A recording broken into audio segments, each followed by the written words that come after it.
Mukunda jewellery first ever factory outlet jubilee hills branch త్వరలో ప్రారంభం. నమస్తే రమ్మగారు. నమస్తే జయ. రమ్మగారు, భాగవతం చాలా పరమ పవిత్రమైన గ్రంథం కదండి. మనందరం ఫాలో అవుతూ ఉంటాం. అసలు అంత విశిష్టత ఎట్లా రమ్మగారు? ఏంటి ఆ ప్రత్యేకత? చాలా ప్రత్యేకమైంది. అవతార పరిసమాప్తప్పుడు శ్రీకృష్ణ పరమాత్మ ఉద్ధవుడని యాదవ శ్రేష్ఠుడు తనకి అత్యంత సన్నిహితుడైన ఉద్ధవుడికి జ్ఞానబోధ చేశాడు.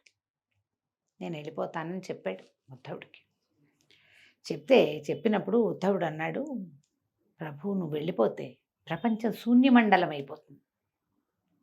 మేము దేన్ని చూసుకుని బతకాలి? ఈ ప్రజంతా మార్గదర్శకుడు లేకుండా, భగవంతుడు మాతో పాటు భగవంతుడు ఉన్నాడు అన్న ఒక ధైర్యాన్ని ప్రపంచానికి ఇచ్చావు. నువ్వు వెళ్ళిపోతే ఇదంతా శూన్యమైపోతుంది.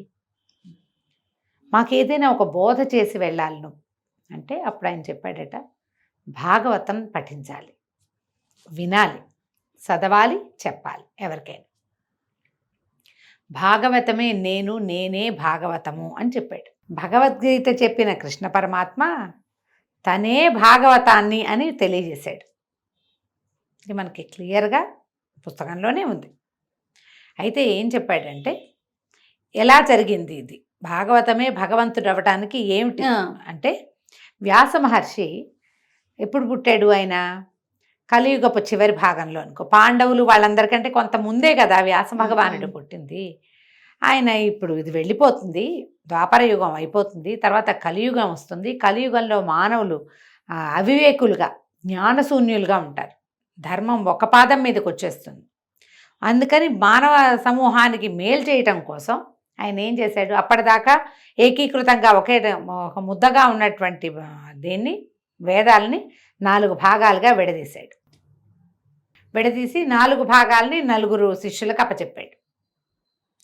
అక్కడి నుంచి ఏం చేశాడు, మరి సాధారణ వాళ్ళు పని చేసుకునే వాళ్ళు అంటే 4వ వర్ణం వాళ్ళు, స్త్రీలు ఇవి చదవలేరు, వాళ్ళకి ఆ అవకాశం ఉండదు పాపం.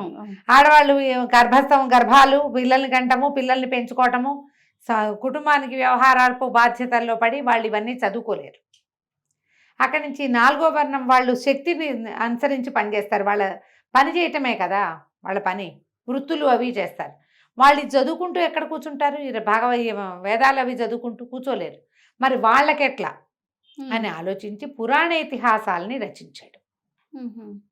పురాణాలు, ఇతిహాసాలు ప్రత్యేకించి స్త్రీల కోసం, 4వ వర్ణం వాళ్ళ కోసం చేయబడ్డవి. పై వర్ణాల వాళ్ళకి వేదాధికారం ఉంది. వేదాధికారం లేని వాళ్ళకి, అవకాశం లేని వాళ్ళకి, అధికారం అంటే వాళ్ళకి హక్కు, వీళ్ళకి లేదు అని కాదు పాయింట్. వాళ్ళకి అవకాశం ఉంది, వీళ్ళకి అవకాశం లేదు.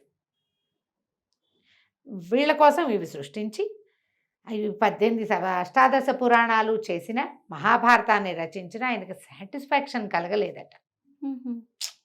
ఏదో ఒక అసంతృప్తిగా ఉంది, చేయవలసిందంతా చెయ్యలేదేమో అనిపిస్తోంది. అప్పుడు ఒకసారి నారద మహర్షి ఈయన దగ్గరకు వచ్చినప్పుడు నాకు ఒక అసంతృప్తిగా ఉంది, నాకేం చేయాలో తోచట్లేదు అంటే, అప్పుడు ఈయన ఏం చెప్పాడంటే, నువ్వు చేసిందంతా ఏం చేసావు ఇప్పటిదాకా? రకరకాలు రాసావు. కానీ ఈ రకరకాలు రాయటానికి, ఈ ప్రపంచం నడవడానికి మూల కారణం ఎవడు? సాక్షాత్తు జగన్నియామకుడైన విష్ణువు. ఆయనకి సంబంధించినటువంటి, భగవంతునికి సంబంధించినదే పూర్తిగా ఒక కావ్యం రాయి. ఆయనదే చరిత్ర. 10 అవతారాలు ఎత్తాడు. అసలు ఈ అవతారాలు ఎటా వచ్చినాయి, ఎందుకు వచ్చినాయి, ఏం జరిగింది, మధ్యలో ఏం జరిగింది, ఏ భక్తుడు ఏ అవతారంలో ఎలాంటి ముక్తిని పొందాడు, ఆ గాథలన్నిటినీ భగవంతుని కథా సమూహంగా రాయి. అది నీకు తృప్తినిస్తుంది, అది చదివిన వాడికి మోక్షం వస్తుంది అని నారదుడు సలహా చెప్తే, అప్పుడు వ్యాస భగవానుడు భాగవతాన్ని సంకల్పించి రాశాడు. పూర్తిగా భగవత్ సంబంధమైన వ్యవహారమే ఉంది ఇందులో. ఓకే. భగవంతుని యొక్క 10 అవతారాలని ఇందులో వర్ణించారు. కృష్ణావతారం అది కృష్ణావతార కాలంలో రాయబడింది కాబట్టి కృష్ణావతారం 10వ స్కంధం మొత్తం కృష్ణావతారమే. మిగిలిన స్కందాలన్నీ అలా వెళ్ళిగా పంచబడ్డాయి. అందులో ధర్మము, శాస్త్రము, జ్ఞానము, మానవుడికి కావలసిన అన్ని విషయాలు చెప్పబడ్డాయి రకరకాల కథా భావాల్లో, కథల రూపంలో తెలియజేయబడ్డాయి. అల్టిమేట్గా మానవుడికి కావాల్సింది భక్తి, దాని నుంచి వాడు సాధించగలిగేది ముక్తి. మధ్యలో ఉన్నదంతా ఇదే, పుటక తర్వాత ముక్తి. మధ్యలో ఉన్న వ్యవహారాలు బోల్డ్ ఉంటాయి, అయినా కూడా భక్తితోటి చివరికి ముక్తిని పొందుతాడు వాడు. ఎలా భక్తి కలిగిన వాడు ముక్తి పొందుతాడు అనేది వేరువేరు గాథల్లో, వేరువేరు వ్యవహారాల్లో, వేరువేరు అయ్యవారి యొక్క అవతార క్రమాల్లో చెప్పబడతాయి. ఎందరో భక్తులను గురించిన గాథలు ఉంటాయి. ఈ భాగవతాన్ని మనకి వ్యాస మహర్షి సంస్కృతంలో రాసిన శ్రీమద్ భాగవతాన్ని పోతనామాచ్యుడు తెరిగించారు. తెలుగునాట భాగవత పద్యం ఒకటైనా రాని ఒక్క తెలుగువాడు కూడా ఉండడు. ఏదో ఒక సందర్భంలో ఏదో ఒక భాగవత గాథని వినకుండా ఉండం. మనకందరికీ ప్రహ్లాదుడి కథ తెలుసు. అవును, అందరికీ మన గజేంద్ర మోక్షం తెలుసు, అందరికీ ధ్రువ చరిత్ర తెలుసు కదా. ఇప్పుడు ఈ మూడు ఎక్కడి నుంచి వచ్చాయి? భాగవతం నుంచి. కృష్ణగాథ తెలియని భారతీయుడు లేడు. అంతే, ప్రతి కృష్ణగాథ భాగవతం నుంచి పుట్టింది. కృష్ణుడు అనగానే గోవర్ధనోద్ధరణ, అంతే, రుక్మిణీ కళ్యాణం, ఆయన అది చేశాడు, కంసవధ, ఇవన్నీ మనకు తెలుసు. ఈ ప్రతివాడు దీన్ని పూర్తిగా చదివితే వాడికి మోక్షం లభిస్తుంది. ఇట్లా పుట్టింది భాగవతం. అయితే ఈ భాగవతాన్ని మొట్టమొదట బయటికి వచ్చింది ఎట్లా వచ్చింది? భాగవతాన్ని ఆయన రచించినప్పుడు వ్యాస మహర్షి తన కుమారుడైన సుఖమహర్షికి ఉపదేశించారు. అదంతా చెప్పారు. ఈ సుఖమహర్షి మొట్టమొదట పరీక్షిన్ మహారాజుకి శ్రీమద్ భాగవతాన్ని చెప్పాడు. ఓకే, ఇది మొట్టమొదటిసారి ఎవరికి చెప్పబడిందంటే పరీక్షిన్ మహారాజుకి చెప్పబడింది. కృష్ణ నిర్యాణం తర్వాత 30 సంవత్సరాలకి కలియుగ ప్రవేశం అయిపోయాక మొట్టమొదటిసారి భాద్రపద శుద్ధ నవమి నాటి నుంచి పౌర్ణమి వరకు భాగవత సప్తాహం జరపబడింది. ఈ రోజుల్లోనే పరీక్షిన్ మహారాజు ఈ కథ అంతా విన్నాడు, ఆయనకి మోక్షం వచ్చింది. అయితే ఎప్పుడైతే ఈయన భాగవతాన్ని పరీక్షిత్తుకి చెప్పబోతున్నాడో అప్పుడు దేవతలు అమృత భాండం తెచ్చిచ్చారట సుఖమహర్షికి. ఈ అమృతాన్ని ఆయనకి ఇవ్వండి పరీక్షిత్తుకి, భాగవతాన్ని మాకు ఇవ్వమని. ఆయన ఒప్పుకోలేదు. మానవుల కోసం మా తండ్రి నిర్మించాడు, మా తండ్రి ఇది ఎందుకు రాశాడు? మనుషుల కోసం. దేవతలకి ఇచ్చేస్తే ఎట్లా? ఆయన చేయలేదు. చేయకుండా దీన్ని భూమి మీద ప్రవచనంగా చెప్పి భూమి మీద భాగవతానికి శాశ్వతత్వాన్ని కల్పించారు సుఖమహర్షి. శుకుడు కాదు, శుకుడు. సాకి షాకి మధ్యలో శా ఉందా? మెలిక శనగల్లో సుఖమహర్షి దీన్ని బయటికి తీసుకొచ్చారు. ఆ తర్వాత ఇంకా అట్లా రోమహర్షుడికి పురాణ ఇతిహాసాలు చెప్పారు. తర్వాత సందర్భాల్లో బోళ్ళంతమంది బోళ్ళని రకాలుగా ఒకళ్ళకొకళ్ళకి చెప్పుకొని అది అట్లా ప్రచారంలోకి ఉంటూనే ఉంది. ఇది కథాస్వరూపంలో ఉండటం వల్ల అవి పోవు కదా కథలు. ఏవైనా యాడ్ అవుతాయి, పోదు, కొత్తవి యాడ్ అవుతూ ఉంటాయి. ఏమి యాడ్ అయినా వ్యాస మహర్షి ఏం చెప్పదలుచుకున్నారో అది మనం ఇప్పటికీ వింటూనే ఉన్నాం. ఈ సప్తాహం మీద ఒక ప్రత్యేకమైన గాథ చెప్తారు. తుంగభద్రా నదీ తీరంలో ఆత్మదేవుడు అని ఒక బ్రాహ్మణుడు ఉండేవాడట. ఆయనకి దుందులి అని ఒక భార్య ఉండేది. చాలా కాలం ఆయనకి సంతానం లేదు. లేకపోతే ఒక సన్యాసి, ఒక ఋషి ఆయనకు ఒక పండిచ్చి నీ భార్యని ఇది తినమను, నీకు సంతానం కలుగుతుంది, కుమారుడు కలుగుతాడని చెప్పాడు. చెప్పేసరికి ఆయన పండు తీసుకొచ్చి భార్యకి ఇచ్చాడు. ఈవిడ గర్భధారణ అంటే ఇష్టం లేదు ఆవిడకి. గర్భధారణ ఒక కష్టం, ప్రసవ వేదన మరీ కష్టం. ప్రసవంలో చనిపోతే అలాంటి భయాలుండి ఆ పండుని దాచేసింది తినల. అయితే ఆ సమయంలో అప్పుడే నెలదప్పిన ఆవిడ చెల్లెలు వీళ్ళింటికి వచ్చింది దుందులి దగ్గరికి. సరే ఇట సంగతి అని చెప్పేసరికల్లా ఆ దుందులికి చాలా డబ్బు అవసరంలో ఉంది ఆ దుందులి చెల్లెలకి. అయితే ఏమంది, అమ్మ నక్కయ్య నేను నీ దగ్గర ఉంటా, ఇప్పుడే నెల తప్పాను, 7-8 నెలల్లో 9 నెలల్లో ప్రసవం అవుతుంది. ప్రసవం అయ్యాక నీ పిల్లాన్ని చేస్తా, నాకు అవసరమైన డబ్బు ఇవ్వు, నువ్వు నీకు సహాయంగా నేనుంటా పిల్లాన్ని పెంచడానికి అని చెప్పి ఒప్పించింది. ఈ ప్రసవ వేదనని అణుచుకోవటం కోసం ఆ కష్టం తీసుకోకుండా ఉండటం కోసం ఈవిడేం చేసింది, తన దగ్గర ఉన్న పండుని తమ దొడ్లో ఉన్న మహాలక్ష్మి అనే ఆవుకి తినిపించేసింది. దుందులి చెల్లెలు గర్భవతి. ఈవిడేం చేసింది, తను గర్భంతో ఉన్నట్టుగా పొట్టకి గుడ్డలు కట్టుకుని ప్రజలని నమ్మించింది. 8-9 నెలలకి చెల్లెలు ప్రసవించింది. చెల్లెల్ని చూసుకుంది ఈవిడ భర్తకు తెలియకుండా. చెల్లెలు ప్రసవించింది. దుందులి తనే ప్రసవించినట్టుగా కుమారుణ్ణి చూపించింది. సరే, ఈ లోపల ఆవు కూడా ఒక దూడ పుట్టింది.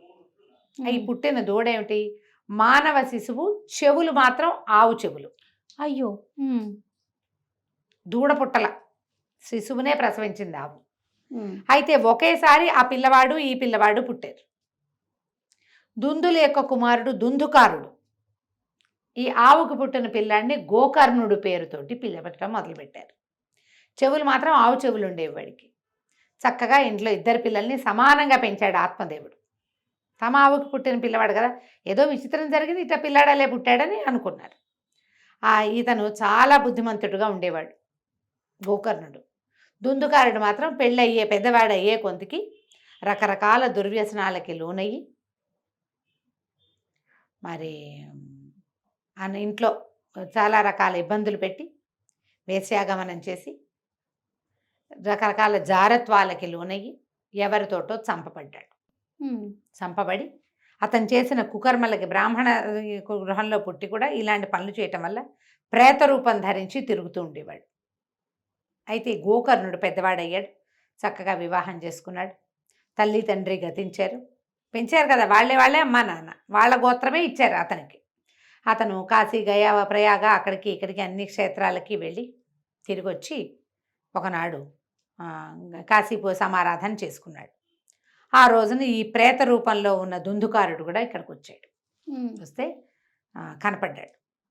కనపడేసరికల్లా, అన్నయ్య నేను దుందుకారుడిని, నాకు ఈ ప్రేత శరీరం నుంచి నాకు విముక్తి లేదా అని చాలా ఏడ్చాడు. ఏడిస్తే ఇతను ఏమన్నాడు, అయ్యా తమ్ముడు, అన్ని చోట్లకి వెళ్ళి నేను నీకోసం ఇది ఇచ్చాను రా, తర్పణం విడిచాను, ప్రతి చోట నీకోసం పెట్టాను, అయినా కూడా నీకు విముక్తి రాలేదంటే ఒక పని చేద్దాం, మనం భాగవత సప్తాహం చేస్తాను, నువ్వు ఇక్కడే ఉండి విను, నీకు ఈ ప్రేత శరీరం నుంచి విముక్తి లభిస్తుందని చెప్పాడు. చెప్పేసరికల్లా సరే బాగుంది.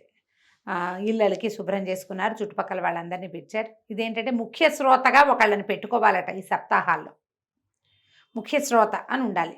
ఒక మంచి సద్బ్రాహ్మణుడిని ఒక ఆయన్ని ముఖ్య శ్రోతగా పెట్టుకుని చుట్టుపక్కల అందరికీ చెప్పారు సప్తాహం చేయబోతున్నామని. ఈ గోకర్ణుడు ప్రతిరోజు అత్యంత భక్తి శ్రద్ధలతోటి తన తమ్ముడికి ప్రేత శరీరం పోవాలన్న మా ఆకాంక్ష సంకల్పంతో చాలా శ్రద్ధగా చేశాడు. అయితే ఈ ప్రేత శరీరంతో ఉన్నటువంటి దుందుకారుడు ఓ చోట స్థిరంగా ఉండలేడు కదా, అందుకని వీళ్ళ వాకిట్లో ఉన్న వెదురు పొదలోకి ప్రవేశించి నిశ్చలంగా అక్కడే కూర్చుని ఉన్నాడు. 7 రోజుల పాటు భాగవత సప్తాహం జరిగింది. జరిగేసరికల్లా ఈ ప్రేత శరీరంలో ఉన్నవాడికి ప్రేతం నుంచి విముక్తి వచ్చి, అది ఎలా అయిందంటే ఒక్కొక్క అధ్యాయము అవుతూ ఉంటే 12 అధ్యాయాలు, 12 స్కంధాలు. ఈ స్కంధం ఒక్కో స్కంధం అవుతుంటే కణుపులు ఢామ్ అని పేలిపోయేవట, ఆ వెదురు తాలూకు కణుపులు. 12 కణుపులున్న ఆ వెదురు చెట్టు 12 కణుపులు పేలిపోయి చివరికి వాడికి విముక్తి వచ్చేసి.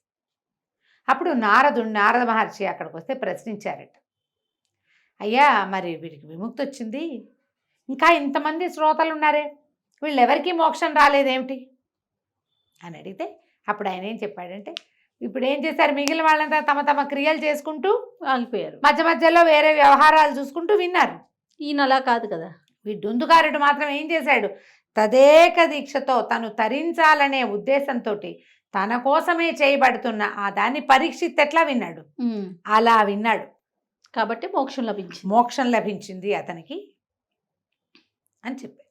శ్రద్ధగా భాగవతాన్ని చదివినా విన్నా మోక్షం లభిస్తుంది.